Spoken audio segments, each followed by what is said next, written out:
السلام عليكم ورحمة الله وبركاته. الحمد لله وبه نستعين. أشهد أن لا إله إلا الله وحده لا شريك له، وأشهد أن سيدنا محمدا عبده ورسوله، ونصلي ونسلم على هذا النبي الكريم سيد المرسلين وعلى آله وصحبه أجمعين. أما بعد، أيها المؤمنون اتقوا الله، أوصيكم وإياي بتقوى الله، فقد فاز المتقون. Muslimin dan muslimat, mudah-mudahan dirahmati Allah Subhanahu wa taala. Di dalam sebuah hadis an Aisyah radhiyallahu anha qalat, kana Ashura yawman tasumuhu Quraisy fil jahiliyah, wa kana Rasulullah sallallahu alaihi wasallam yasumuhu. فلما قدم المدينة صام وأمر الناس بصيامه، فلما افترض رمضان كان رمضان هو الفريضة، وترك عاشوراء، فمن شاء صام ومن شاء ترك، atau kama qala, hadis sahih riwayat Imam At-Tirmidzi. Daripada Aisyah istri Nabi sallallahu alaihi wasallam, kata Sayyidatina Aisyah, kana Ashura yawman tasumuhu Quraisy fil jahiliyah. Sayyidatina Aisyah kata, Ashura ataupun 10 Muharram adalah hari yang orang-orang Arab Quraisy puasa sejak daripada zaman jahiliyah. Tiap-tiap kali menjelang 10 Muharram, orang-orang kafir Quraisy puasa pada 10 Muharram.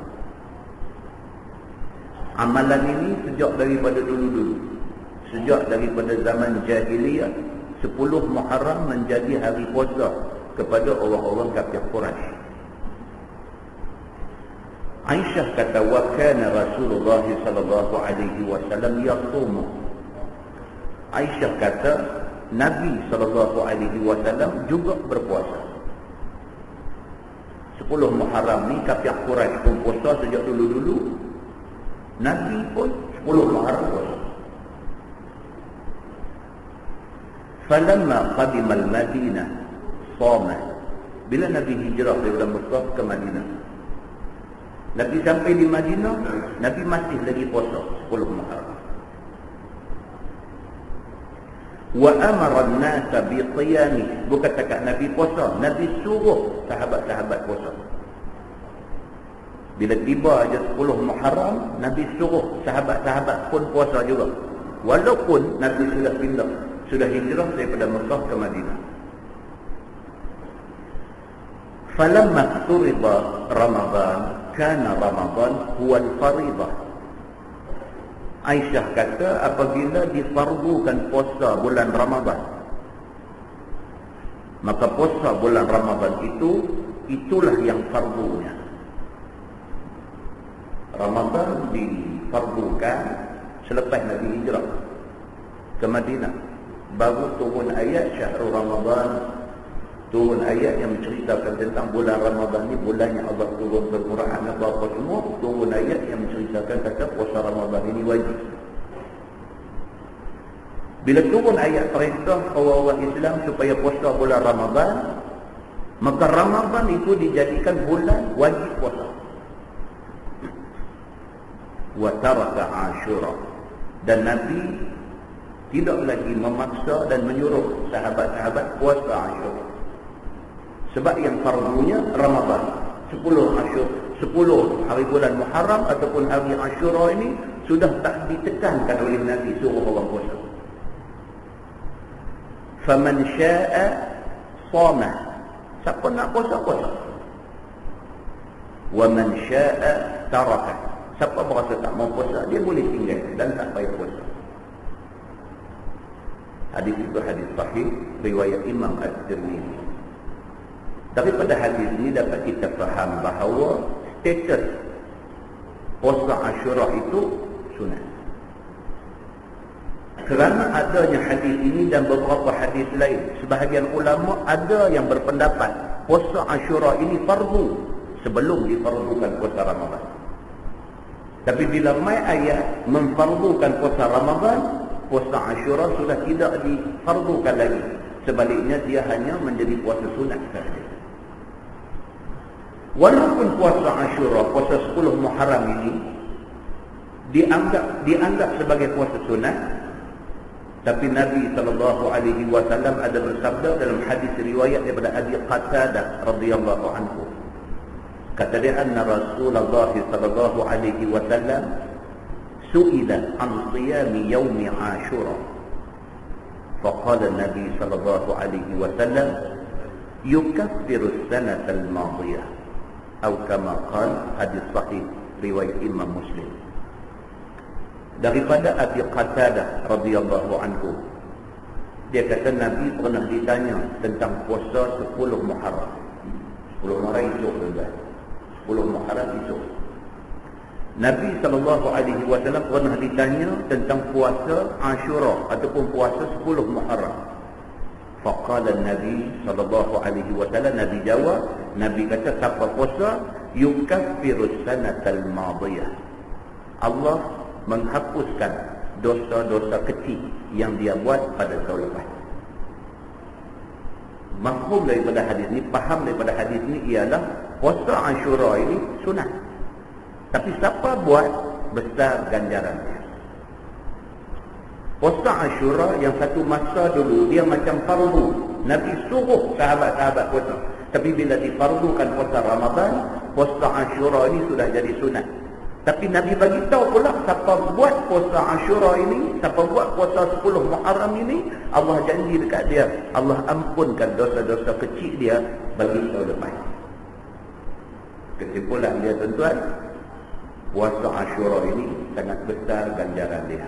Jangan kita lepas peluang yang besar ini. InsyaAllah kita pegang-pegang puasa esok hari, puasa sunat Ashura. Di dalam sebuah hadis lain, riwayat daripada Ibni Abbas radhiyallahu anhu, kata dia, qala Rasulullah sallallahu alaihi wasallam, sumu yawma Ashura wa khalifu yahud wa sumu qablahu yawman wa ba'dahu yawman. Riwayat daripada Ibni Abbas radhiyallahu anhu, kata dia, Nabi SAW bersabda, Nabi kata, Nabi kata, puasalah kamu yauma Ashura, pada hari 10 Muharram.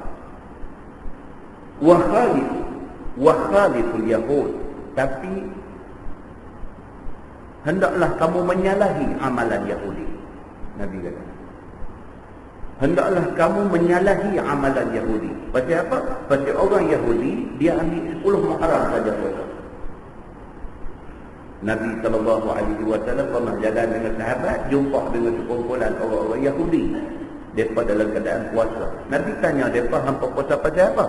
Mereka kata, kami puasa kerana pada hari ini Nabi kami, Nabi Musa AS, Allah lepas dia daripada kena hambat Fir'aun.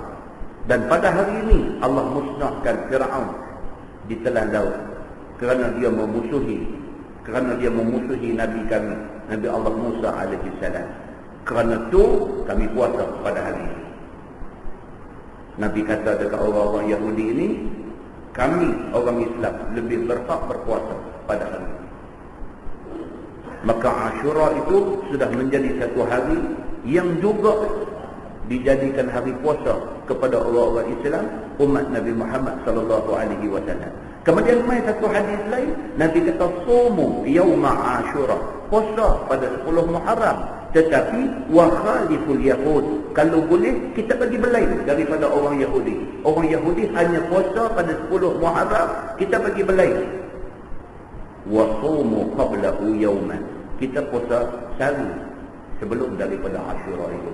Maka di sini dah timbul sunat puasa hari Tasu'ah, dia panggil. Hari Tasu'ah, hari 9 Muharram hari ini. Maka di sisi ulama hadis menyimpulkan bahawa sunat puasa pada Tasu'ah dan pada Ashura, pada hari ini dengan itu 9 dan 10 Muharram. Bahkan Nabi SAW pernah ditanya dia tentang puasa Tasu'ah dengan puasa 9 Muharram. Nabi jawab dekat sahabat yang tanya, Nabi kata, kalau Allah panjangkan umur aku sehingga tahun depan, aku akan puasa Tasu'ah. Daripada hadis-hadis yang berbagai-bagai ini, tuan-tuan boleh rujuk dalam Sahih Bukhari ada, dalam Sahih Muslim ada, di dalam kitab hadis Riyadhus Shalihin pun ada. Maka ulama-ulama hadis menyimpulkan bahawa sunat kalau sekiranya kita dapat puasa pada Tasu'ah dan pada Ashura, pada hari 9 dan pada hari 10 Muharram, pahalanya besar sekali. Perbahasan di kalangan ulama-ulama fiqh apabila timbul dua hadis yang macam ni, cerita tentang Tasu'ah, puasa 9 Muharram, dan cerita tentang Ashura, puasa 10 Muharram ini, maka ulama-ulama fiqh buat beberapa andaian. Yang pertama, dia kata disunatkan puasa 9 dan 10 kerana satu, dia kata kerana nak menyalahi amalan Yahudi. Yahudi ambil 10 saja, kita ambil 9, 10. Satu. Yang kedua, dia kata lebih-lebih lagi apabila puasa Ashura jatuh pada hari Jumaat. Kerana ada hadis yang Nabi SAW melarang orang pilih hari Jumaat untuk puasa. Barang siapa yang nak puasa pada hari Jumaat, Nabi kata hendaklah dahului satu hari ataupun ikuti dengan satu hari. Jangan tunggalkan puasa pada hari Jumaat. Kalau orang perempuan nak buat puasa qadha, puasa ganti sekalipun, kalau dia sengaja pilih hari Jumaat, puasa dia sah, tetapi makruh. Adalah baik kalau sekiranya dia sambung sama ada Khamis dengan Jumaat ataupun dah puasa Jumaat dengan Sabtu. Kalau dia tak sambung pun puasa dia sah, tetapi menunggalkan puasa pada hari Jumaat itu makruh. Maka ulama fiqh berpendapat kalau sekiranya Ashura jatuh pula pada hari Jumaat, maka lebih-lebih lagi dituntut kita puasa sehari sebelum Tasu'ah dengan Ashura. Dan andaian ketiga yang dibuat oleh ulama-ulama fiqh dalam mazhab Syafi'i, dia kata ini sebagai satu ihtiyat. Dia kata ihtiyat sebagai satu langkah berhati-hati, langkah berjaga-jaga. Kadang-kadang kira hari bulan ni dia terlalu. Tengok anak bulan, tak nampak sebenar-benar anak bulan tu dah ada, tapi terlindung awan di jalan. Sekiranya berlaku gelincang satu hari dan sebagainya, bila kita ambil Tasu'ah dengan Ashura, kita tentu dapat yang kata puasa Ashura itu. Itu andaian ataupun dia kata ihtimal ulama fiqh tentang puasa ini. Walau bagaimanapun di sisi ulama hadis, mereka menyimpulkan kata puasa kalau boleh dibuat Tasu'ah dengan Ashura, itulah sunnah Nabi SAW. Jadi tahun ni tuan-tuan kita ambil Ashura saja, pasal tadi dah tak puasa. Tahun depan insya-Allah kita ambil Tasu'ah dengan Ashura, kerana sabit daripada hadis Tasu'ah dan Ashura itu adalah dua hari yang menjadi sunnah Nabi SAW untuk buat puasa sunnah. Mudah-mudahan Fatimah itu memberi manfaat kepada kita semua insya-Allah. Kita menggunakan tafsir Nurul Ihsan jilid 3.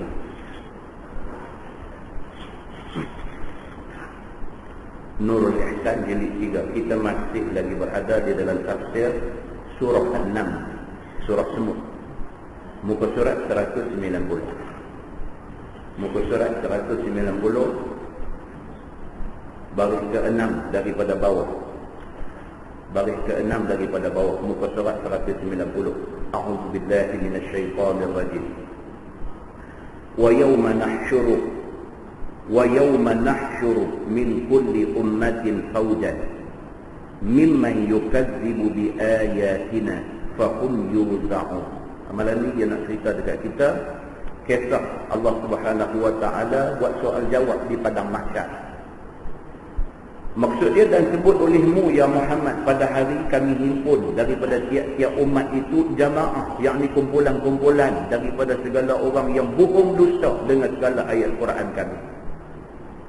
Maka mereka itu, yakni orang yang tak percaya Quran itu, dihimpun mereka semua. Dan mereka itu adalah segala kepala maksiat jahat kafir yang tarik manusia ikut dia. Dihimpun sekalian yang awal dan akhir pada satu tempat. Kemudian dihalau mereka itu ke mahsyar. Ini cerita. Ada beberapa ayat cerita lebih kurang sama. Wa yawma yuhsyaru a'da'ullahi ila an-nari fahum yuz'un, itu satu ayat. Dan ingatlah pada hari di mana Allah halau ramai-ramai orang-orang yang menjadi musuh Allah atas dunia ni, kena halau ramai-ramai dihimpun pada satu tempat. Tempat itu ialah mahsyar. Mahsyar itu maksudnya tempat berhimpun. Perkataan mahsyar itu maksudnya tempat berhimpun. Maka Allah Subhanahu wa taala sebut dalam ayat ni, wa yauma nahsyuru min kulli ummatin fawjan mimman yukadzibu bi ayatina fahum yuz'un. Pada hari di mana orang-orang yang mendustakan Quran, orang yang hidup atas dunia tak percaya Quran ni, pada hari itu Tuhan himpun mereka ramai-ramai, lepas itu halau mereka pakat pergi berhimpun di mahsyar. Hatta idza ja'u, sehinggalah apabila datang mereka itu berhimpun, yakni di tempat hisab itu. Mahsyar ini tempat manusia semua akan dihisab, akan dihitung, akan dikira amalan. Pada hari itu Allah Subhanahu wa taala kira. Dia kira balik hak kita buat daripada umur balik kita sampai hari kita mati. Apa kita buat, baik ke, buruk ke, jahat ke, buat naya orang ke, apa ke, pada hari itu kira balik semua sekali.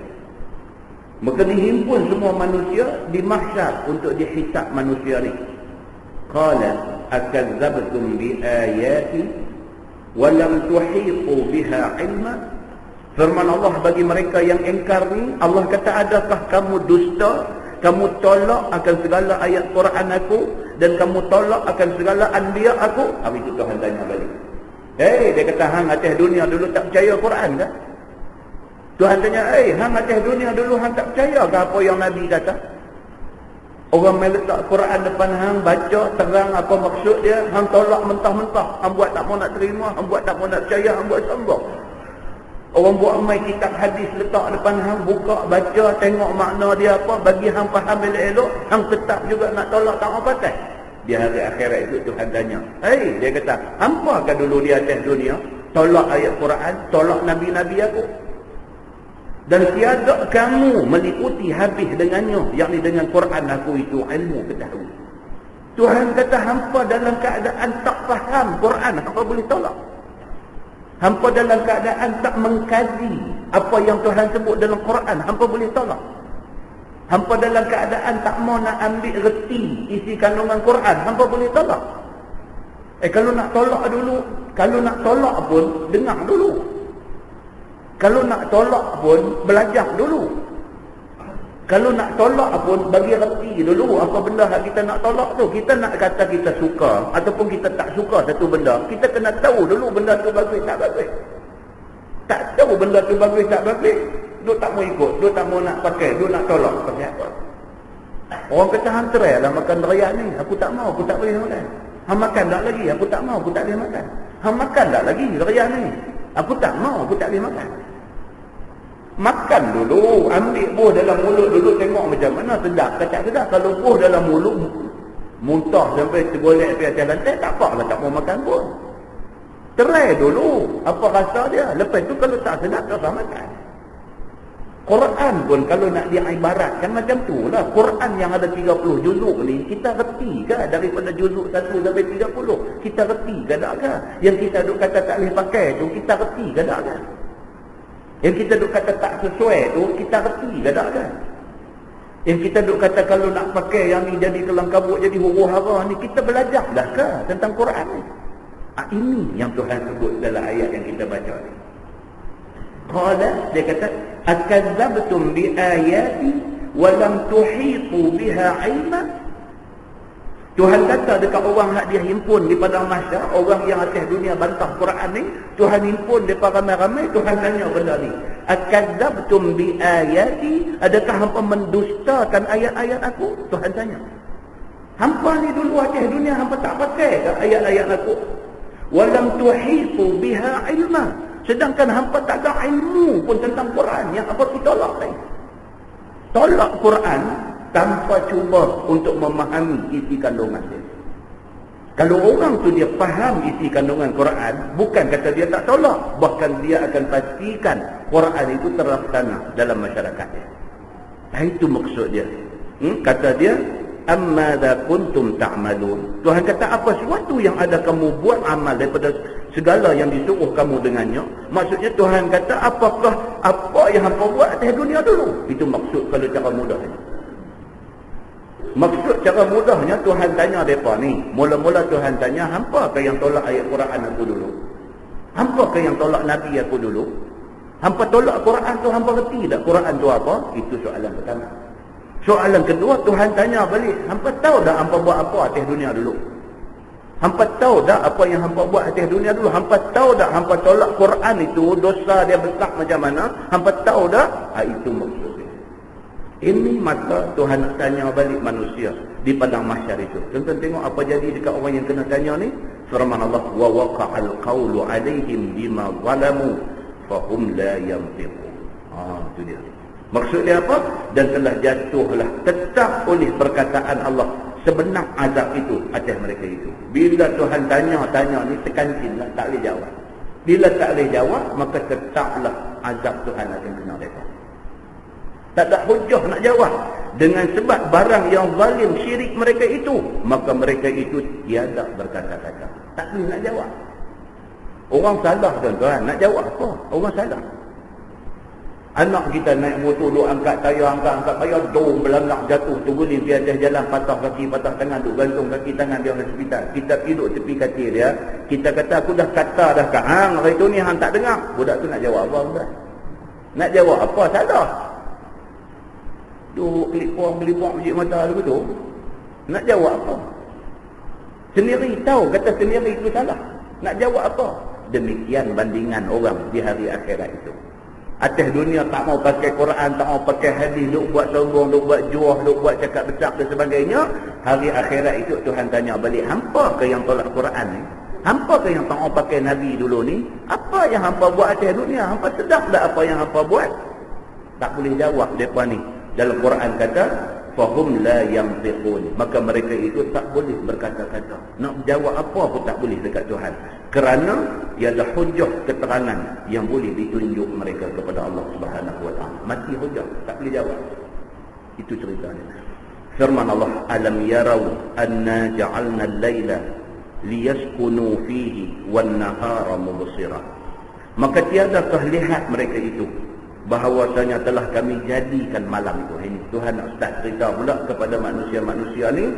Hampa tengok keliling keladang apa-apa yang aku bagi jadi. Tuhan kata. Tentang tengok berita. Saya pun balik masjid lewat semalam, tengok berita Nightline pukul 12 TV3. Amerika ni gunung Merapi ada pada takut nak meletup, dulu start lah.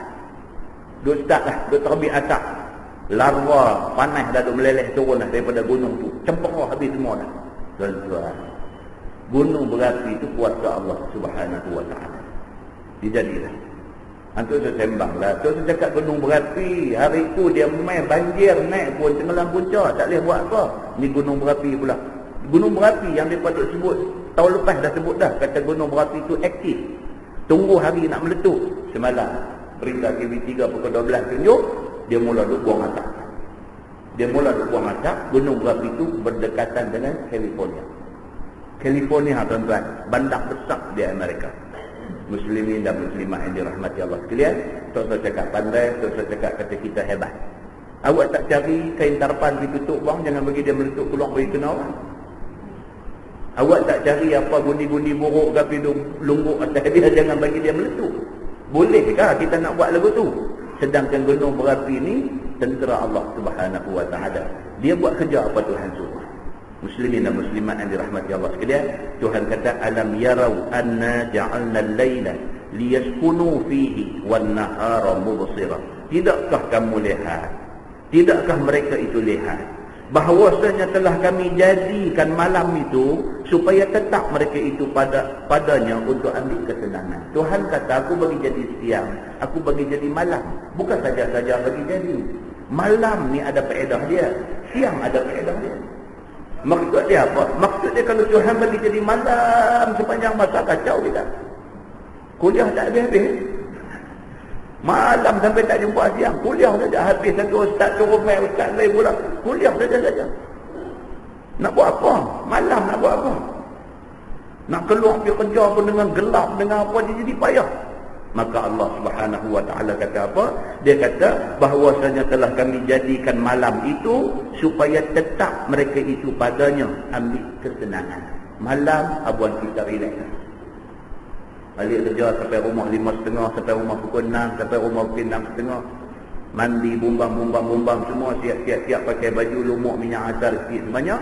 Abang kat bini kita, jom kita masjid malam ni. Masjid setakat pukul 9.30 aja masjid ni. Nak dengar sepatah dua apa dia Tuhan sebut dalam Quran, apa dia Nabi sebut dalam hadis dia. Dengar 2-3 patah, setakat 9.30 balik. Takkan nak rugi mata kita 2-3 jam dengar benda ni. Tapi berapa ramai manusia rasa rugi kalau dia main dengar kuliah. Rasa rugi.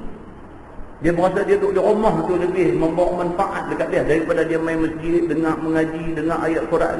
Dia berasa macam buang masa main benda-benda macam ni. Betapa rugi manusia yang macam ni. Muslimin dan muslimat yang dirahmati Allah sekalian. Tuhan kata, aku jadikan malam untuk kamu ambil kesenangan. Dan aku jadikan siang itu masa melihat. Aku bagi jadi waktu siang ni bukan saja-saja bagi jadi. Aku bagi jadi waktu siang ni untuk hampa tengok benda nampak, untuk hampa buat kerja. Siang ni kita tengok ni boleh nampak jauh. Kita nak buat kerja ni boleh kerja banyak. Banyak kerja boleh selesai pada waktu siang. Supaya boleh perbuat kerja mereka itu padanya, yakni untuk tuntut fadlullah, untuk tuntut kelebihan Allah Subhanahu wa ta'ala yang Allah bagi atas muka bumi. Orang kepala muda boleh pergi ke laut, orang duduk belah Perak boleh buat kerja lombong, orang duduk pulang pekan boleh kerja pejabat, boleh kerja macam-macam. Waktu siang untuk waktu bekerja, malam untuk waktu rehat dan mencari ketenangan. Begitu. Firman Allah, inna fi dzalika laayatin liqaumin yu'minun.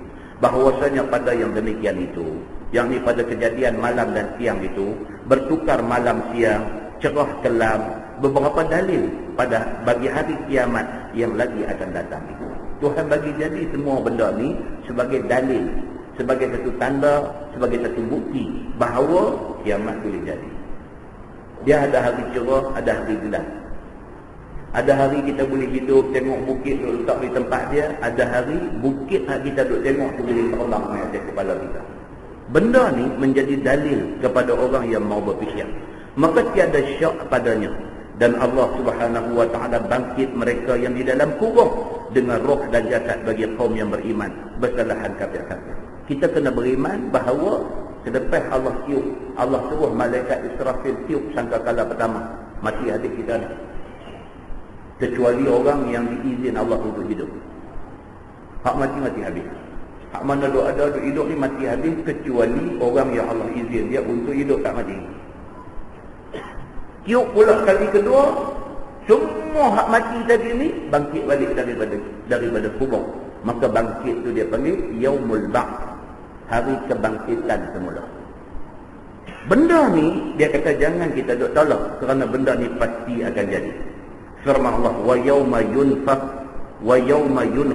tu dia tak ada titik. Wa yauma yunfakhu fis sur fa fadi'a man fis samawati wa man fil ardh. Dan sebut olehmu ya Muhammad hari yang ditiup pada sangkakala. Ada cerita. Allah suruh Nabi Muhammad sallallahu alaihi wasallam ni bagi tahu kepada kita-kita ni semua bahawa akan mai satu hari wa yauma yunfakhu, pada hari di mana sangkakala tu ditiup.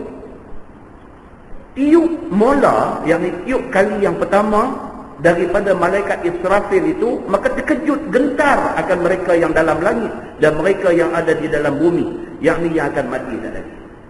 Bila bunyi sangkakala yang pertama tu terkejut habis. Bukan kata kita manusia ni saja, semua makhluk Allah termasuk malaikat Allah yang ada di alam atas dan anu. Terkejut semua sekali. Semua makhluk Allah sama ada di langit ataupun di bumi, terkejut habis semua apabila dengar bunyi sangkakala. Macam mana bunyi dia? Allah panjang umur kita, kita boleh dengar. Yang kata sangkakala ni, bunyi dia macam mana? Deras ke? Bunyi sedap ke? Bunyi macam mana? Panjang umur kita, kita boleh dengar. Benda ni tentu jadi. Pasal Allah sebut dalam Quran. Bila Tuhan sebut ni tentu jadilah. Kita tak panjang umur, kita tak dan sampai masa tu, anak cucu kita dan jumpa masa tu. Akan ada di dalam keturunan kita ni, kalau tak kita anak kita, tak anak kita cucu kita, tak cucu kita cicit kita, tak tahu satu masa bila Allah suruh malaikat cum aja sangkakala ni, dalam keturunan kita ni akan ada yang diizinkan Allah dengar bunyi sangkakala. Bila dengar aja bunyi itu, maka terkejut, jadi gementar habis semua makhluk Allah yang ada di langit dan yang ada di bumi, mati habis semua. Yang ini terkejut mereka itu sebagai satu terkejut, maka mati sekalian yang bernyawa. Bila cucuk tu habis, mati habis semua. Illa man syaa Allah. Dia kata malaikat mereka yang dikehendaki Allah, iaitu mereka yang dikecualikan daripada mati bila cuk sangkakala yang pertama. Ada juga. Ada juga orang yang mendapat pengecualian daripada Allah Subhanahu wa taala. Siapa? Dia kata iaitu Jibril. Jibril. Bahasa kitab lama dia suka tulis Jibrail. Jibrail ni tak ada dalam hadis. Hadis Nabi cuma sebut Jibril. Jibrail, Izrail ni tak ada. Hadis Nabi tak pernah sebut perkataan Jibrail. Nabi tidak pernah sebut perkataan Izrail. Nabi sebut Jibril, Nabi sebut malaikat maut. Malakul maut Nabi sebut. Nabi tak sebut Izrail. Begitu. Maka yang dikecualikan daripada mati ini ialah Jibril. Jibril betul. Bukan Jibril hak jadi lelaki apa di Indonesia tu. Allahu Akbar tuan-tuan. Kawan forward main dekat saya email web page. Dia ada dengan website dia sendiri ni yang kata bini Jibril ni. Dia ada website dia. Saya pun tengok satu-satu. Tiap-tiap satu item dalam website dia tu saya pergi satu-satu tengok. Peliklah manusia ni. Satu perempuan di Indonesia. Dia mengaku kata dia ni bini Jibril. Dia ni bini Jibril. Jibril tu laki dia. Jadi Jibril duk main abang kat dia lah. Beberapa wahyu baru turun ni. Jibril duk main abang kat dia. Esok dia abang kat orang. Jadi sesuai dengan apa Jibril ni menikah dengan orang Indonesia. Jadi wahyu tu turun dalam bahasa Indonesia. Kan? Kita dengar, kita gelak tuan-tuan. Tapi berapa ramai orang ikut dia di Indonesia. Dia cerita. Geng-geng yang ikut dia semua pakai kain ihram semua. Pakai kain pinggang dia tu, pakai kain mul atas badan dia tu, ihram, pakai ihram. Jalan kok dalam bandar-bandar di Indonesia tu pakai ihram tu geng dia semua. Muslimin dan muslimah yang dirahmati Allah. Apa nak jadi? Ni yang Nabi sebut 1400 tahun dulu, hadis Nabi sebut wasataftariqu ummati ala 73 firqah. Umat aku ni dia akan pecah berkecah jadi 73 puak. Kulluhum finnar. Nabi kata masuk neraka habis puak ni. Melainkan satu. Sahabat tanya siapa yang satu tu ya Rasulullah? Nabi kata yang satu tu ialah aku dan orang-orang yang ikut jalan aku. Nabi kata golongan satu daripada 73 pelik-pelik macam-macam ni, satu yang selamat. Siapa yang satu tu? Nabi kata aku dan orang yang ikut jalan aku. Itu sebab tuan-tuan, kita tak boleh lari daripada Quran dengan hadis. Tak boleh lari. Tosah main macam mana lah. Kalau bertembung aja dengan Quran dengan hadis, kita kena pakai Quran dengan hadis. Cakap pandai macam mana kau hampir tepi. Pasal apa? Pasal cakap belakang dengan hadis. Dia kena begitu. Tosah main cakap pandai ayat Quran baca pera, tapi buat benda yang hadis kata tak boleh buat. Tolak dia pergi tepi. Hadis ni kita pakai. Pasal apa? Pasal ini jalan Nabi sallallahu alaihi wasallam. Kalau hak dia buat tu tak berlaku dengan hadis Nabi, tak apa, masya-Allah, jalan. Tapi kalau dia buat tu belajar dengan hadis Nabi, kita kata aku ikut hang takat ni aja. Pasal apa? Pasal hang dah buat satu benda yang belajar dengan hak Nabi sebut dalam hadis dia. Pasal apa? Pasal hak Nabi tu dengan hak Nabi sebut tu, hak tu betul. Muslimin dan muslimat yang dirahmati Allah sekalian. 73 tu kan? 73. Muslimin dan muslimat yang dirahmati Allah sekalian.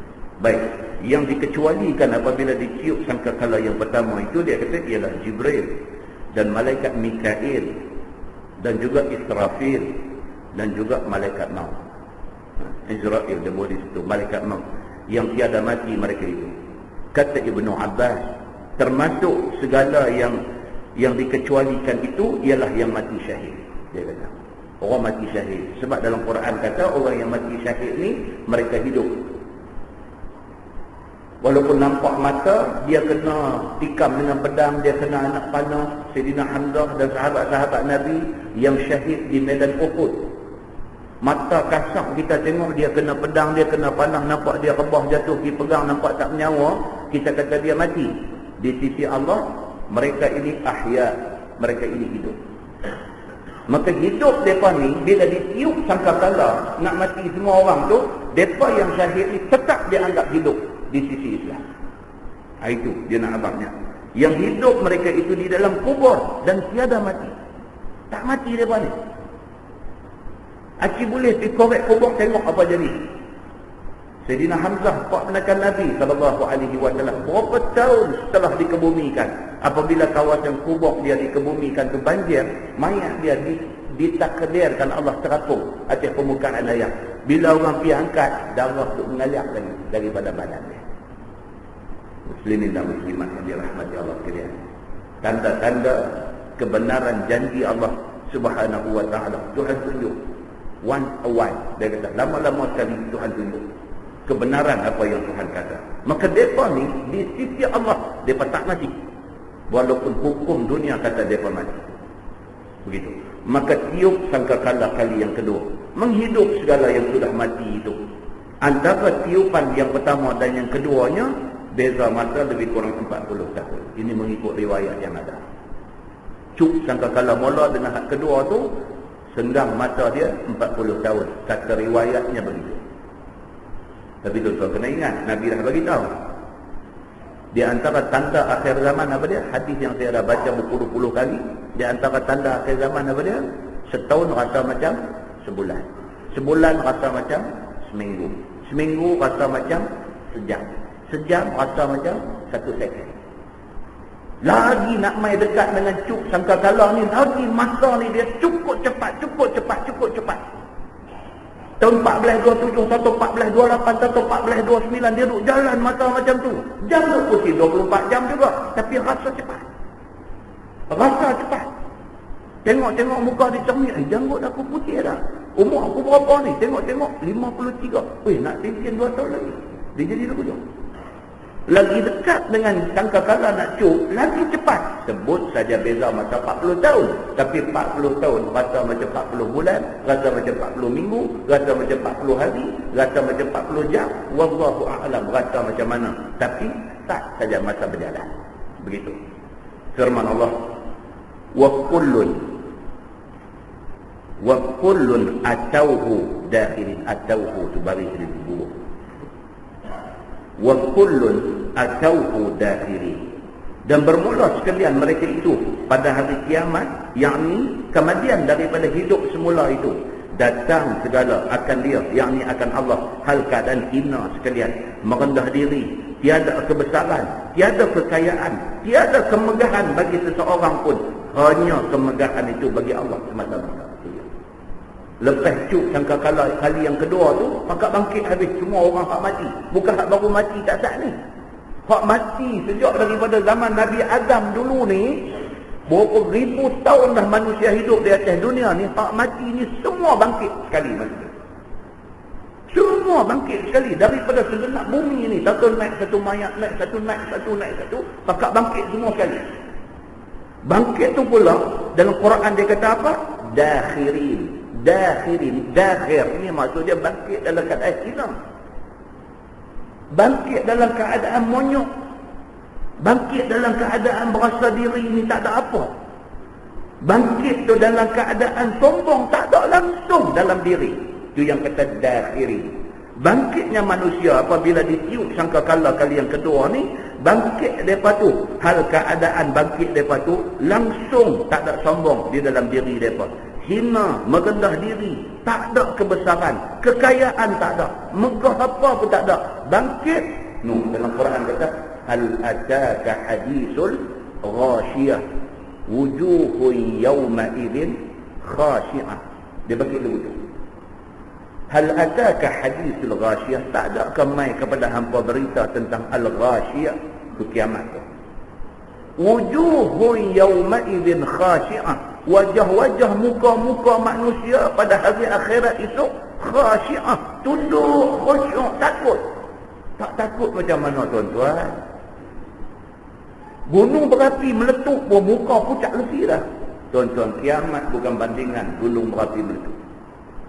Bila cuk sangkakala ni, kiamat ni dia gulung, dia goncang, dia bagi pecah, dia bagi luruh, dia bagi. Manusia bangkit selepas daripada sangkakala kedua ditiup tu, bangkit hal keadaan ni tak ada apa dah. Semata-mata harap Tuhan tolong aja. Maka beruntunglah orang yang sebelum mati dia percaya Tuhan.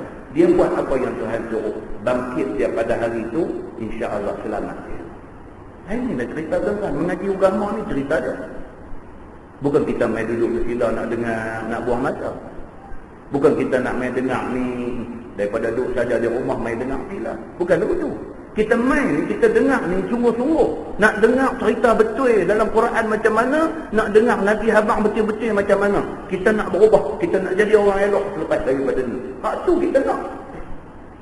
Bukan nak mengisi masa lapang. Sedih kita kadang-kadang bila buat kuliah ceramah ni, main ni hanya keramaian. Hanya majlis-majlisan. Main ni sekadar nak bagi ada satu program saja. Tak guna kita buat. Kita nak benda yang kita dengar ni dia membawa impact dekat jiwa kita. Kita dengar ni kita rasa, oi, kita nak berubah. Muslimin dan muslimat yang dirahmati Allah sekalian. Dia kata maka bangkit manusia pada hari itu hal keadaan hina, rendah diri, tak ada kemegahan, kekayaan dan sebagainya. Megah ni pada hari itu Allah Subhanahu wa taala sahaja yang boleh megah. Allah Subhanahu wa taala sahaja Tuhan yang boleh megah pada hari itu. Firman Allah, wa taral jibala tahsabuha jamilatan wa hiya tamurru marra sahab. Tuan-tuan tengok apa dia kata. Dan engkau lihat akan segala bukit, engkau sangka kata tetap, yakni ketika tiup sangkakala yang pertama itu, ia yakni bukit itu hanyut seperti mana hanyut awan hujan yang dipukul oleh angin, sehingga jatuh bukit-bukit itu atas bumi, maka jadi rata bumi ini, tiada tinggi rendah lagi. Itu dia. Bila cium aja sangkakala kali yang pertama tu, dia kata bukit, jibal, bukit ni, kita tengok bukit tu, lagu bukit tu juga, kita duk ingat tu bukit tu jamidah, dia kata. Kita duk ingat tu bukit tu jamidah, kita dengar bukit tu duk kampung, tak bergerak. Oh, rupanya bukit tu duk terbang. Bila cuk sangkakala kali pertama ni, bila Tuhan nak ganyang bumi ni bagi lingkup ni, bila cuk sangkakala tu, bukit tu kita duk tengok lagu bukit juga. Kita duk ingat bukit tu duk tempat dia. Rupa-rupanya Tuhan kata dalam Quran, dia kata wahiyya tamurru marra sahab. Bukit yang kita duk sangka duk tak bergerak tu, rupa-rupanya dia duk terbang macam mana bergeraknya awan di angkasa. Dia bukit tu boleh tercabut keluar duk terbang, tuan-tuan. Tuan cakaplah manusia ni. Tuhan tak cerita dah manusia ni. Ni kiamat ni tak payah cerita manusia jadi apa. Dia cerita bukit tercabut terbang tu, fahamlah. Takkan dia angkat tangan dia, ustaz dia manusia jadi lagu mana? Bukit pun boleh tercabut terbang, nak tanya manusia apa? Dia tanya kan. Ini maksud dia. Allah Subhanahu wa taala nak bagi tahu macam tu. Bila terbang bukit tu, dia kata apa? Dia pergi hampas pula mana-mana tempat di atas muka bumi ni. Maka bumi ni jadi rata, dia jadi flat habis semua. Tak ada dah kawasan bukit, kawasan apa, tak ada. Semua jadi padang rata habis semua. Tiada tinggi rendah. Firman Allah, sunnah Allah. Sunnah Allah. Maksud dia apa? Maka itulah perbuatan Allah Subhanahu wa ta'ala. Ini yang kata Tuhan, bila dia buat satu benda, manusia tak pernah teringat dalam hati dia, benda tu Tuhan boleh buat. Siapa pernah sangka bukit tu boleh tercabut? Siapa pernah sangka? Tuan-tuan saya cakap Gunung Tahan, tuan-tuan saya cakap Gunung Kinabalu, Bukit Metajam tu pun sudah tak siapa boleh tidur angkat bukit tu, lagu angkat cawan lagu tu. Siapa boleh buat? Tak ada siapa boleh buat. Manusia ni boleh apa? Boleh tidur potong pokok balak jual tengah-tengah. Boleh buat apa? Boleh tidur tarah tanah merah, tidur pelepas dengan lori tengah-tengah. Setakat tu manusia boleh buat. Tapi Tuhan bukan begitu. Gunung Everest hak besar tu Tuhan boleh angkat bagi terbang dihampuk atas siapa-siapa. Kalau macam tu punya kuasa Tuhan tu ada, patutkah kita lawan dia? Patutkah kita ni nak dilawan Tuhan yang boleh buat macam tu? Bahkan lebih pada tu Tuhan boleh buat. Firman Allah Subhanahu wa ta'ala, sunna Allah. Tuhan kata itulah perbuatan Allah Subhanahu wa ta'ala, yakni Allah boleh menghanyutkan bukit-bukit dan menghancurkan bukit gunung yang besar tu jadi rata, jadi bumi semua sekali.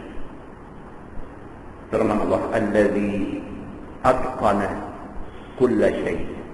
Dialah Tuhan yang menyempurnakan segala kejadian. Apa pun benda nak jadi atas dunia ni, Tuhan boleh start kejadian tu, Tuhan boleh sempurnakan macam yang dia mahu. Tuhan boleh buat laut bagi jadi elok, orang nelayan boleh naik bot, naik sampan, turun pergi cari ikan, tarik pukat dan sebagainya. Tuhan boleh buat lagu tu. Dan Tuhan boleh buat dengan dandan laut tu jadi bergelora, tiba-tiba mati beribu-ribu orang kerana laut tu juga. Tuhan kalau dia ingat nak buat, iza arada syai'an an yaqula lahu kun fayakun. Bila dia buat saja, bila dia ambil tindakan saja, jahannam semua sekali. Allah boleh menyempurnakan kehendak dia. Siapa tak boleh halang dia daripada nak menyempurnakan mau dia.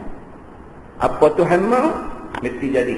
Siapa tak boleh blok Tuhan, jangan bagi jadi apa Tuhan mau. Tak boleh tuan-tuan.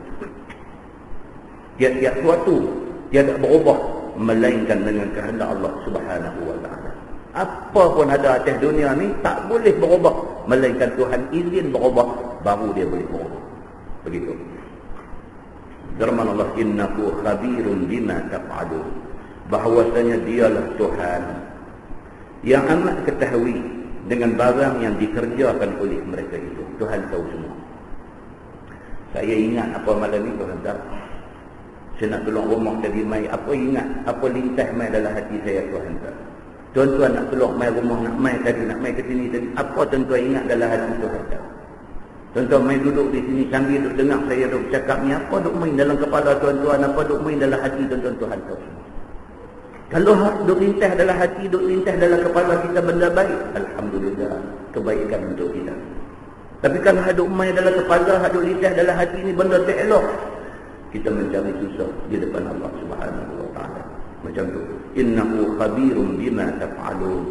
Bahawasanya dialah Tuhan yang amat tahu dengan barang yang dikerjakan oleh mereka itu.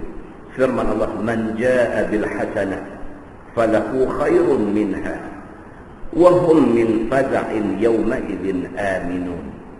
Barang siapa yang mendatang dengan kebajikan, maka baginya pahala yang lebih baik. Itu dia tak bubuh tu. Maka baginya pahalanya, dia kata, tapi tidak, tuan-tuan tambah. Maka baginya khairun minha, maksudnya lebih baik daripada yang dia buat. Kita buat satu benda baik, pahala hak Tuhan nak bagi kat kita 10 kali lebih baik daripada benda baik yang kita buat. Tuan-tuan bos RM1 dalam tabung masjid, tuan-tuan bos RM1 tu baik, tapi hak Tuhan nak balas balik dekat tuan-tuan tu 10 kali lebih baik daripada RM10 tu, lebih baik daripada RM1 tu. Dia nak habaq kat kita yang tu, man jaa bil hasanah, siapa buat satu benda baik, falahu khairun minha, maka baginya hak lebih baik daripada hak dia buat. Tuan-tuan, kita senyum ke orang aja. Kita jumpa orang, kita senyum kat dia. Kerana kita senyum tu, dia rasa seronok dalam hati dia. Senyum tu baik. Tuhan balas balik dekat kita jauh lebih baik daripada hak baik kita buat. Macam tu. Baik, dia kata dan mereka itu, yakni orang-orang yang buat baik itu, daripada terkejut hari itu aman sekalian. Tuan-tuan, ini untung jadi orang baik. Siapa yang baik masa di atas dunia ni? Siapa yang baik masa di atas dunia ni? Bila mai hari tiup sangka kalau orang pakat terkejut jadi cempera lari sana sini, orang baik ni Tuhan amankan hati dia. Dia tak jadi cempera. Faedah jadi orang baik. Tuan-tuan, jadi orang saleh, jadi orang baik ni, semua orang Islam semayang doa kat dia. Semua kita bila semayang kita baca tahiyat tu, Assalamu alayna wa ala ibadillahis salihin. Tu. Kalau kita duduk dalam kumpulan as-salihin, semua orang duduk semayang ni doa kat kita. Assalamu alayna, ya Allah selamatlah atas kami. Wa ala ibadillahis salihin, dan selamatlah atas semua orang-orang yang salihin. Kalau kita ni Allah terima kita sebagai orang saleh di kalangan orang salihin, doa orang duk baca dalam sembahyang tu dapat kita. Tak rugi tuan-tuan jadi orang baik. Tak rugi. Begitu. Yang ini datang hari kiamat dengan kalimah la ilaha illallah akhir kalamnya. Tuhan tolong orang baik ni. Orang baik ni Allah tolong dia. Kok mana pun mati dia akhir dengan la ilaha illallah. Tuan-tuan, kalimah yang Nabi SAW kata apa? Nabi kata khafif 'ala al-lisan, thaqil fil mizan. Nabi kata kalimah la ilaha illallah Muhammadur Rasulullah. Kalimah tu khafif 'ala al-lisan. Mulut lidah nak sebut khafif, senang aja, ringan aja. Cina pun boleh sebut la ilaha illallah, ringan. Tetapi thaqil, tetapi dia berat fil mizan. Dalam mizan timbangan di akhirat itu, kalimah ini sangat-sangat berat. Kerana kalimah itu dia ni jadi Islam. Kerana Islam dia, kok mana pun last dia masuk syurga dia. Tapi tanpa kalimah itu, hang buat baik macam mana pun, kebaikan hang ulaika habitat a'maluhum. Mereka itu sia-sia amalan baik yang mereka buat. Wa fin nari hum khalidun, dan di neraka mereka kekal selama-lamanya. Beza dia apa? La ilaha illallah Muhammadur Rasulullah. Oh, jaga doa. Jaga doa. Kan? Ni hak isu murti apa semua ni, semua isu apa? Isu la ilaha illallah Muhammadur Rasulullah. Isu nyonya tahiyat ni. Isu apa? Isu la ilaha illallah Muhammadur Rasulullah. Pulang baliklah mereka ni kepada Allah. Allah lebih mengetahui keislaman mereka macam mana. Begitu. Muslimin dan muslimat yang dirahmati Allah sekalian. Dan kata khil, taat yang dikerjakan dia oleh hamba Allah itu kerana Allah, maka orang itu dapat pahala dan dapat aman daripada azab hari kiamat. Ya, mana-mana orang yang di atas dunia ni dia mengerjakan taat Allah. Hak Tuhan suruh buat semua, taatlah. Hak Tuhan larang jangan buat, dia tak teringin nak buat, taatlah tu. Mana-mana orang yang mengerjakan taat Allah ni, satu, pahala tentu dapat. Itu satu. Yang kedua apa? Dapat aman daripada azab pada hari kiamat. Waktu penting. Waktu penting tuan-tuan. Kita bangkit di mahsyar esok ni. Bangkit dalam keadaan tak pakai apa, tak ada kasut, tak berkhatan. Bangkit duduk ramai-ramai ni. Ramai ni tuan-tuan. Sebut ramai ni faham kan? Nuhak mati masa melontak jamrah tu. Sebab musabak dia apa? Ramai. Puncak ramai kan? Puncak ramai. Tempat tu ramai. Dua ada berapa puluh ribu orang satu masa pada tempat tu. Seorang aja nak buat sabit. Nak buat sabit kepada mati berapa ramai orang ni. Seorang aja. Beg terlepas jatuh. Tempat tu zahmah. Orang kata. Orang Arab kata zahmah. Muzdahimah. Maksudnya penuh sesak manusia. Every single space, semua occupied. Orang duk ada semua, hang duk tolak belakang aku, tolak belakang hang, tolak belakang aku. Dalam duk ramai lagu tu, ada seorang beg ada galas terlepas jatuh. Bila jatuh dia, tunduk nak ambil. Tunduk tu tunduk, rebah kawan pijak. Bila pijak kawan kaya, mati jadi. Tengok-tengok tu dia mati bergelepar. Nuh, stadium apa di mana tu? Filipin ke mana tu? Punca apa? Punca dia sebab musabak kepada jadi tu apa? Punca ramai. Ramai. Seorang punca buat nakal. Pihak abang kata bom. Bom lari. Tunggu lagi. Lari hang tolak aku tolak aja tu mati bergelempang. Nampak tuan-tuan?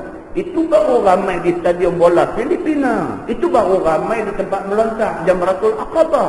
Tuan-tuan boleh bayang tak ramai di mahsyar macam mana? Dalam keadaan ramai itu, Allah kata ada golongan, aku bagi keamanan pada dia. Siapa golongan tu? Golongan yang taat Allah Subhanahu wa taala. Tuan-tuan nampak betapa pentingnya kita taat Allah Subhanahu wa taala. Hampir macam tu habaq kalau duduk buat tak nampak lagi pening tu. Suara pun nak habis. Muslimin dan muslimat yang dirahmati Allah sekalian. Firman Allah, "Wa man jaa'a bis-sayyi'ah fakubbat wujuhuhum fin-nar." Firman Allah, dan barang siapa yang mendatang dengan jahat, kufur dan syirik, maka ditendam muka mereka itu pada dalam neraka. Dia. Tuan-tuan tengok Tuhan dia pilih perkataan tu. Perkataan yang dia pilih tu dia kata apa? Fakubbat. Kabba yakubu ni pegang rambut di belakang kepala ni, bagi tongeh dia ke tanah. Yang tu dia panggil kabba. Allah sebut tu perkataan tu, Allah boleh sebut kot lain. Allah boleh sebut kata dia jatuh ke apa kan. Tak, Tuhan pilih perkataan apa? Fakubbat wujuhuhum. Tuhan pilih perkataan apa?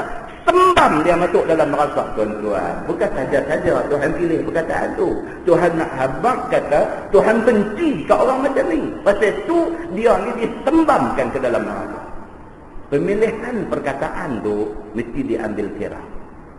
Dalam ilmu tafsir ni Allah pilih perkataan tu. Dia ada banyak, orang Allah kata terminologi.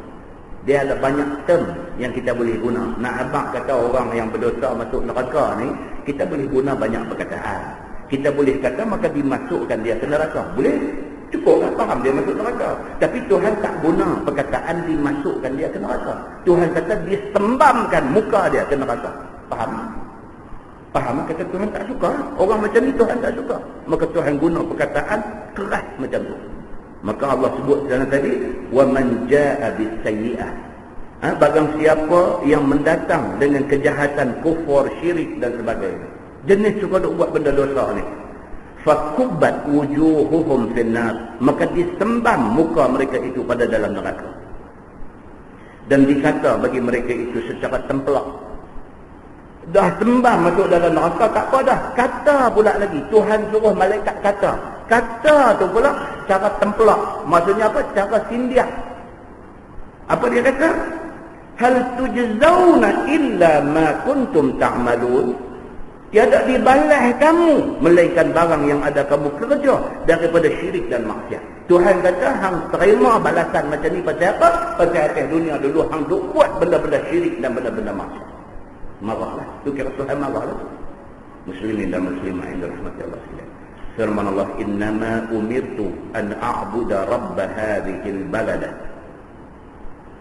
allazi harramaha.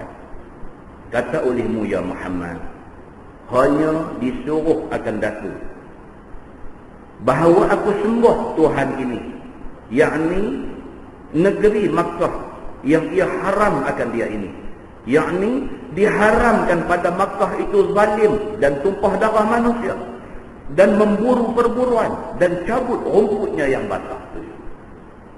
Allah Subhanahu wa taala sebut dalam ayat tu, dia kata innama umirtu an a'budu rabb hadhil balda. Tuhan sebut dalam ayat tu sesungguhnya, suruh Nabi sebut sesungguhnya aku diperintahkan supaya sembah Tuhan negeri ini, Tuhan negeri Mekah ni.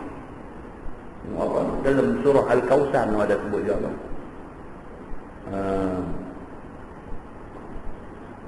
At'amahum min ju' wa amanahum min khawf. Apa sebelum tu? Li ila fi Quraisy ila fihim rihlat asy-syita'i was-sayf falyabudu rabb hadzal bait. Kan? Falyabudu rabb Tuhan, Tuhan rumah ini, dia kata. Baitullah itu Tuhan dia siapa? Tuhan dia Allah Subhanahu wa taala. Disuruh orang Islam bukan sembah Kaabah betul itu. Sembah Allah, Tuhan Kaabah tu. Itu sebab orang kata, ada orang buat satu soalan. Dia kata kalau katalah tu dia panjang sikit.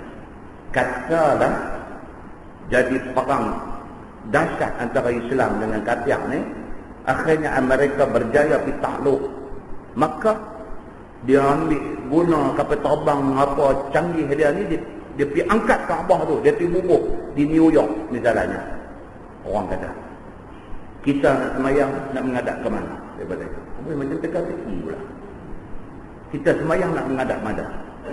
Kita menghadap ke arah Masjidil Haram tu juga. Walaupun Kaabah dah diangkat ke sana, tapi benda tu tak mungkin jadi.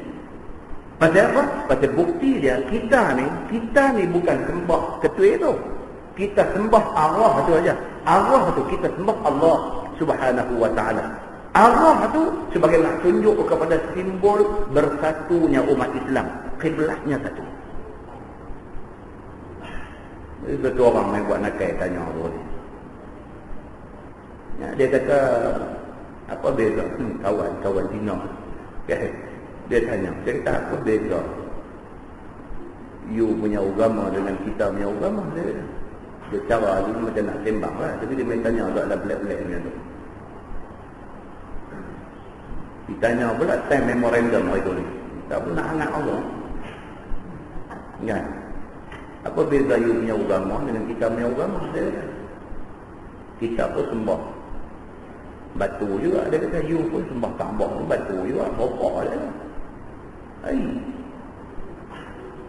Kita tanya dulu. Kan? Dah apa dia? Kita kata kita bukan sembah batu. Kita tak sembah batu tu, kita sembah Allah. Dia kata sopan dengan kita pun bukan sembah batu tu, kita sembah Tuhan kita. Dia tunjuk naik lagi. Saya kata mana boleh sopan? Hang dengan kami tak boleh sopan punya. Hang tak potong, aku potong. Kata dia. Tangku pun dah tak sopan dah. Jangan dia buat begitu sopan bak semayang ni, kata dia. Habis tu pasal apa? You orang semua semayang ni, semua you tunduk, you apa pergi semua ke situ. Saya kata semua tuju ke situ sebagai tanda hormat kita. Tuhan kita suruh kita menghadap ke situ. Kita hormat Allah Subhanahu wa taala, kita besarkan perintah Allah Subhanahu wa taala. Dia suruh hadap muka ke situ, kita hadap muka ke situ lah. Kita hadap muka ke situ bukan makna kita sembah benda tu, bukan kita sembah batu tu.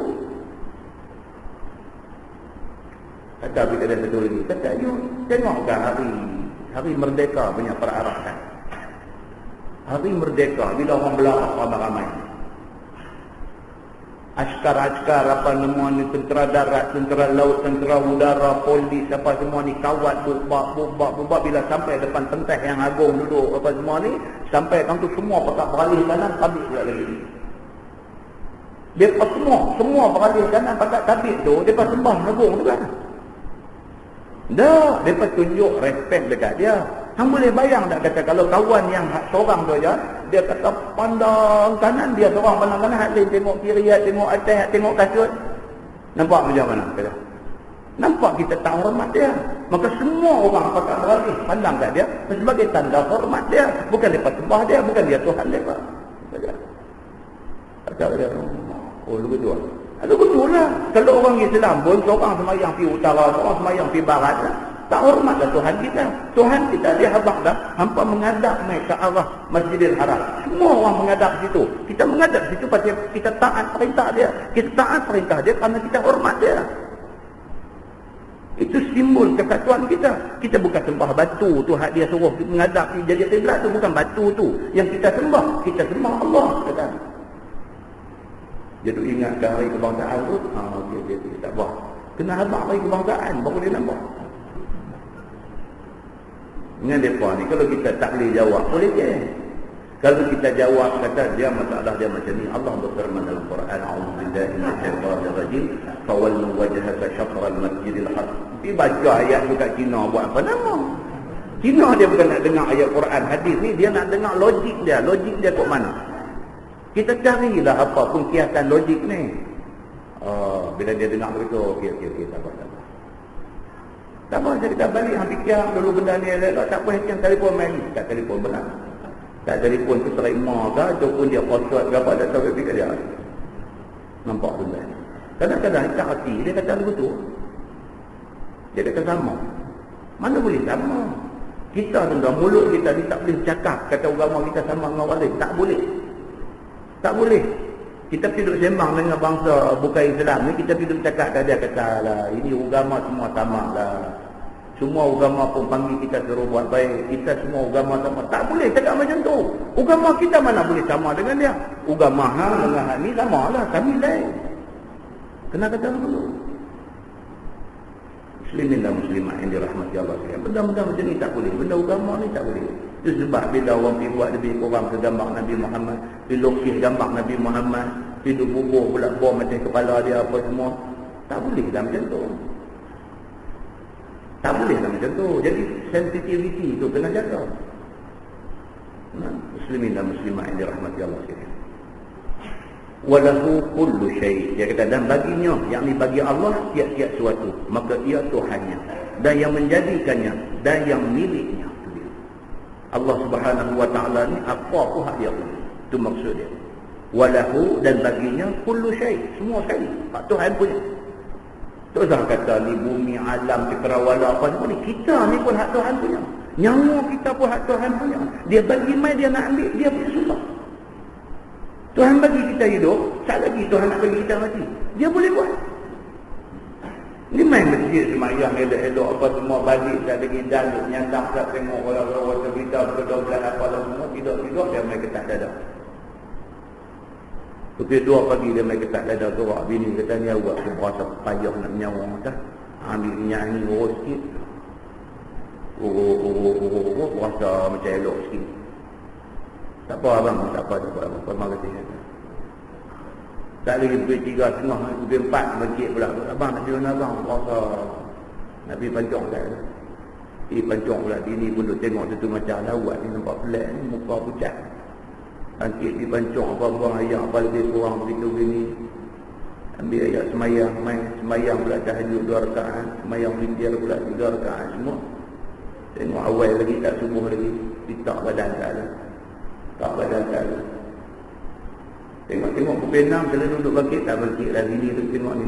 Jadi bangkit tapi 2-3 kali kualiti tu biar api tak ada. 6.30 tak bangkit lagi. Awak ni orang ni.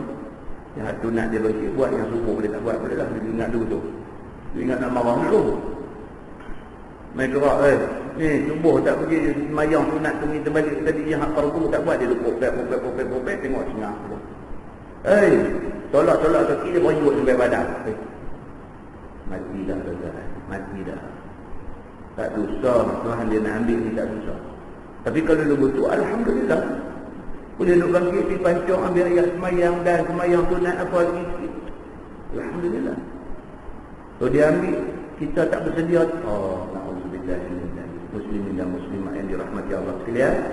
Tuhan kata walahu kullu syai', dan baginya, bagi Allah ni semua hak Tuhan punya.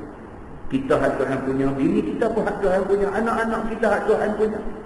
Hari ni dia nak ambil bini kita, dia ambil. Esok dia nak ambil anak kita, dia ambil. Berselang bulan dia boleh ambil 2 anak kita, dia boleh buat. Dan dia tak buat pun, kita duk tengok depan mata. Muslimin dan muslimah yang dirahmati Allah sekalian. Saya duk cerita di masjid mana Brunei sahabat, orang duk sama mengaji di kolej Islam. Bini dia 6 tahun kena kanser. 6 tahun kena kanser. Doktor kata kalau 5 tahun boleh bertahan, insya-Allah you one of the survivors. Doktor kata hang salah seorang yang selamat daripada kanser. Oh nak tak kira. Tahun yang ke-6 mati. Mati bulan berapa sampai tu ni? Tahun lepas bulan Jun ke berapa meninggal bini dia. Ni baru masuk tahun baru ni, dia pula kena. Sedang berapa bulan aja. Dia pula kena. Dia buat kembung perut, dia buat perut lapar makan 2-3 mulut tak boleh masuk dah, dia rasa macam penuh.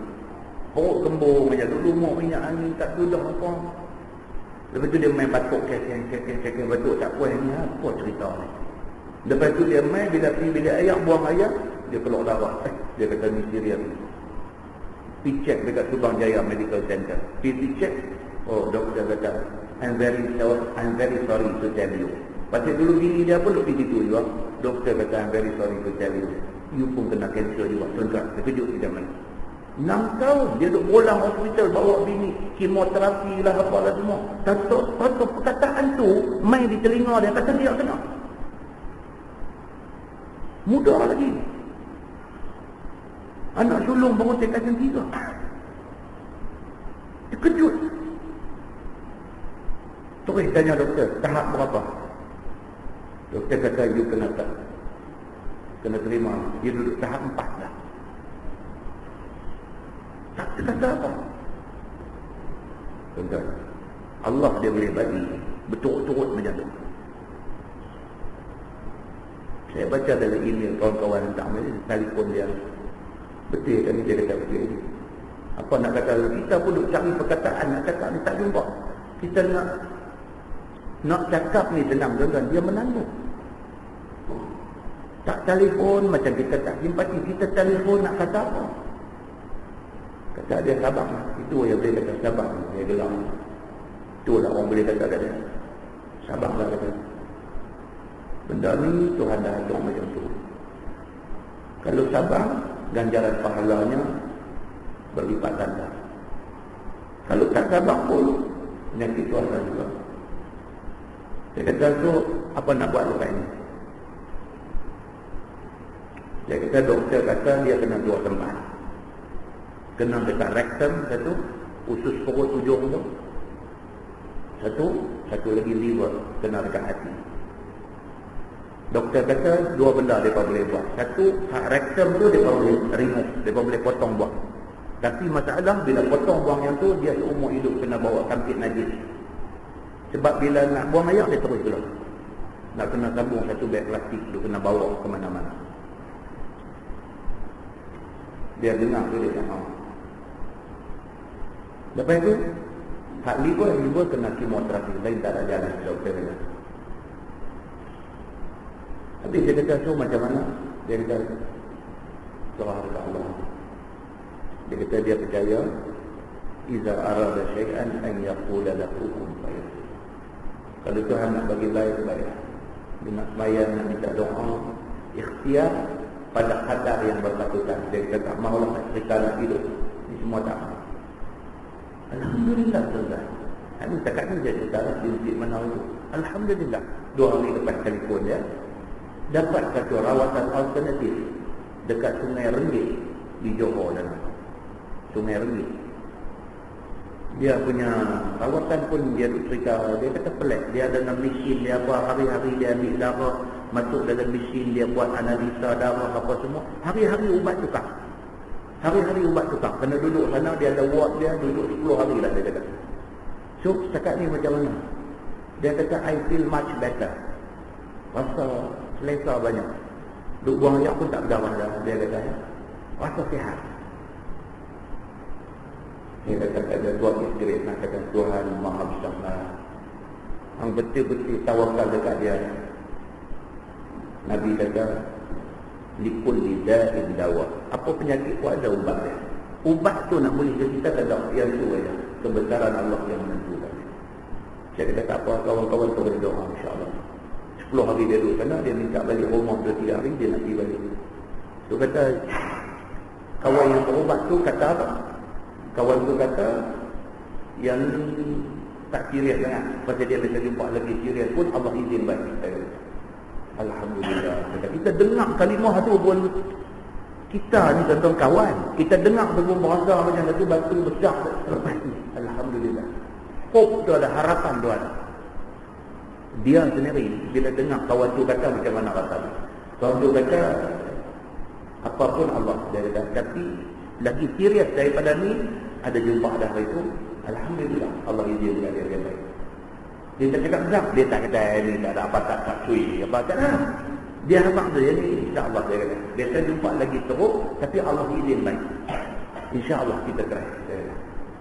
Tuan-tuan, tawakal kepada Allah Subhanahu wa taala. Kadang-kadang dia ubat yang paling mujarab. Firman Allah, wa umirtu an akuna minal muslimin, dan disuruh aku bahawa jadi aku daripada segala orang muslimin, iaitu yang serah diri bagi Allah, yakni dengan mentauhidkan Allah. Wa an atluwal Quran, atluwa tu ada bagi ajar. Wa an atluwal Quran, dan disuruh aku bahawa aku baca Quran atas kamu. Tu dia benda Nabi ni baca Quran bagi sahabat-sahabat dia, menyeru kepada iman dan Islam. Faman ihtada fa innama yahtadi li nafsi. Barang siapa yang dapat hidayah, bagi beriman, maka hanya dapat hidayahnya, dan bagi dirinya pahala. Hidayah ni tuan-tuan Tuhan nak bagi. Hari ni Tuhan bagi kat kita hidayah, jaga hidayah tu. Kita buat lebih kurang dengan hidayah ni, Tuhan ambil balik. Tuhan ambil balik, kita jadi manusia paling menyesal dalam dunia. Begitu. Firman Allah, wa man dhalla faqul innama ana minal munzirin. Munzirin bukan munzarin tu. Baris. Wa man dhalla faqul innama ana minal munzirin. Dan barang siapa yang sesat daripada jalan iman dan jalan hidayah, maka kata olehmu baginya, hanya aku ini daripada segala orang yang menakuti, tiada atasku melainkan tabligh. Nabi suruh, Allah Subhanahu wa taala suruh Nabi pergi beritahu dekat orang semua. Aku kerja aku sampaikan saja. Aku takutkan hampa tentang balasan Allah di akhirat. Kalau hampa tak takut juga, aku ni tabligh. Aku ni menyampaikan saja. Hampa nak ikut tak mau ikut, itu hampa punya hati. Tentu. Nabi pun lagu tu, kita hari ni lebih lagi. Nabi pun lagu tu. Nabi pun tak boleh nak buat satu orang dapat hidayah, tak boleh. Apatah lagi kita hari ni, tak boleh bagi hidayah dekat orang. Maka kita ni apa dia? Kita ni mubaligh, orang yang buat kerja tabligh, orang yang buat kerja menyampaikan risalah Allah kepada orang. Orang boleh terima, dia berubah, alhamdulillah, kebaikan untuk dia. Dia tak boleh terima, dia pulang balik dekat Allah. Kita menyampaikan tabligh, kita menyampaikan dakwah kita kepada dia. Firman Allah, wa qul alhamdulillah sayuriikum ayati fata'rifunaha. Dan kata olehmu wahai Muhammad, alhamdulillah. Dia Allah ajak Nabi ni apa dia? Alhamdulillah. Apa pun alhamdulillah. Dekat mana boleh buat? Alhamdulillah. Apa jadi pun orang habaqkan kita? Alhamdulillah. Syukur banyak-banyak kepada Allah. Lagi diperlihat akan kamu segala ayatnya, yang ini tanda kekuasaannya. Tuhan akan sentiasa tunjuk, tanda-tanda kekuasaan dia. Maka kamu kenal akan dia ketika itu. Bila Tuhan tunjuk, masa tu semua orang kenal Tuhan. Orang kenal Allah semua. Jadi tsunami dulu dah. La ilaha illallah. Pakat duk sebut Tuhan saja. Duk sebut Allah saja. Allah, kuasa Allah lah, kuasa Tuhan lah. Tak semayang pun sebut juga. Tak semayang ni pun dia kata yang ni Allah Ta'ala ni kuasa. Sebut tu. Tengok masa waktu tak semayang juga. Tapi yang ni Allah Ta'ala ni kuasa. Tuhan kata apa? Dia kata wa qulil hamdulillah. Apa pun kata alhamdulillah. Sayuriikum ayati. Tuhan akan tetap tunjuk tanda-tanda kekuasaan dia. Satu Tuhan tunjuk. Fata'rifunaha. Hampa akan kenal Tuhan. Dia tunjuk, hampa ingat dia. Dia tunjuk, hampa ingat dia. Macam tu Tuhan punya cara. Baik, dia kata di antaranya apa dia? Maka perlihat Allah akan mereka itu pada hari perang Badar. Kepada sahabat Nabi, Tuhan tunjuk pertama kali apa dia? Masa perang Badar. Bila jadi perang Badar, tentera Islam sahabat Nabi 313 nak lawan dengan 1000. 300 nak lawan 1000 ni cerita dia takutlah. Tapi apa jadi? Dia kata bunuh 70 dan tawan 70. Akhirnya sahabat Nabi boleh bunuh 70 orang musuh. 70 orang boleh jadi tawanan. Padahal bilangan lepas 300 sahaja. Dan pukul malaikat muka mereka itu, yang ini muka musuh-musuh itu, dan dubur mereka itu. Itu dia. Allah hantar pula malaikat mai turun mai murdisin. Turun ni berbaris-baris, bersaf-saf membantu Nabi dan sahabat-sahabat Nabi. Malaikat turun mai jadi tentera Allah Subhanahu wa taala. Menang Nabi walaupun bilangan tentera hanya 313 orang. Begitu. Tuhan tunjuk. Dan segera mereka itu ke dalam neraka. Orang hak mati ni segera terhabuk di neraka. Orang-orang hak kafir yang mati ni neraka di tempat mereka. Wa ma rabbuka bighafil amma ta'malun. Dan tiadalah Allah Ta'ala itu lalai daripada barang suatu yang dikerjakan oleh mereka itu. Tuhan tak lalai. Dia pun buat benda jahat, Tuhan tak lepas. Akhiratlah tempat Tuhan balas. Nah, wallahu a'lam. InsyaAllah panjang umur, sihat tubuh badan. Bulan depan kita sambung surah Al-Qasas Makkiyah.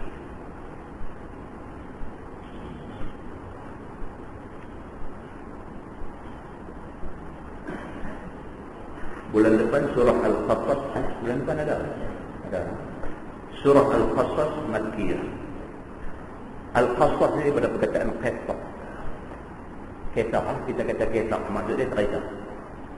Al-Qasas maksudnya surah ni dia mengandungi cerita-cerita. Cerita-cerita bukan cerita-cerita. Cerita-cerita tak percaya. Cerita-cerita. So di antara benda yang akan diceritakan oleh Allah dalam surah Al-Qasas ini ialah satu cerita tentang zalimnya Fir'aun. Dia nak cerita tentang Fir'aun ni, zalim dia macam mana. Dia akan cerita tentang kisah lahir Nabi Musa dengan Nabi Harun. Macam mana Fir'aun masa tu bila ahli nujum mai habaq akan beranak mai satu budak jantan, budak ni akan tumbangkan kerajaan.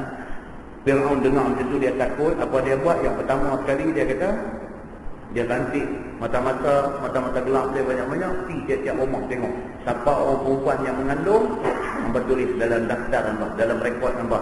Esok pastikan dia beranak mai, kalau anak lelaki fazabahu, sembelih dia mati. Kalau perempuan biar. Benda tu dah jalan satu tempoh masa, timbul pandangan daripada orang-orang kanan dia. Mereka kata, kita nak bunuh budak-budak jantan ni, esok siapa nak buat kerja kat kita? Pasal Fir'aun ni daripada keturunan Qibti. Nabi Musa ni daripada Bani Israel. Maka budak-budak yang kena bunuh ni daripada Bani Israel. Bani Israel ni telah diperkulikan dan diperhambakan oleh golongan Qibti Fir'aun ni. Jadi kalau kita nak bunuh hak jantan-jantan ni semua, itu nak jadi kuli kita, kadang kita siapa? Kita dah bunuh mereka. Fir'aun pun kata, betul juga otak ni memang boleh pakai.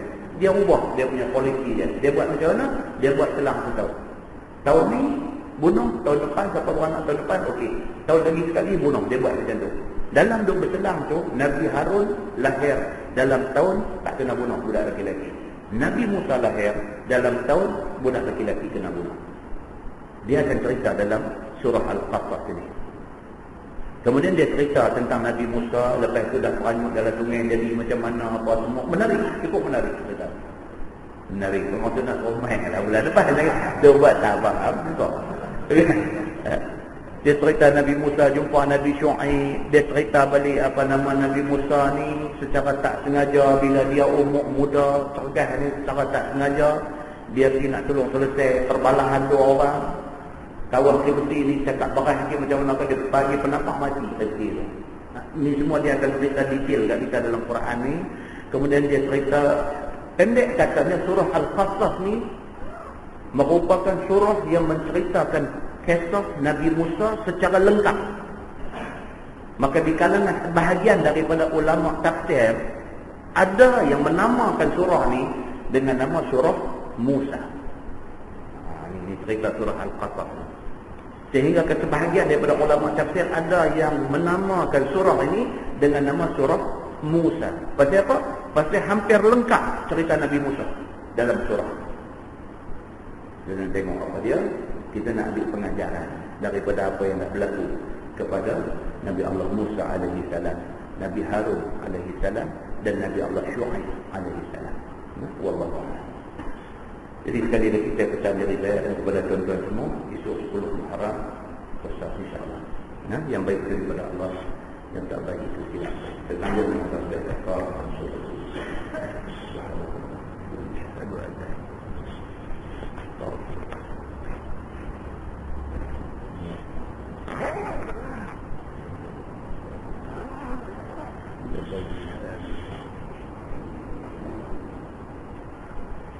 اللهم صل على محمد في الأولين والآخرين وسلم رضي الله تبارك وتعالى عن سادتنا أصحاب سيدنا رسول الله.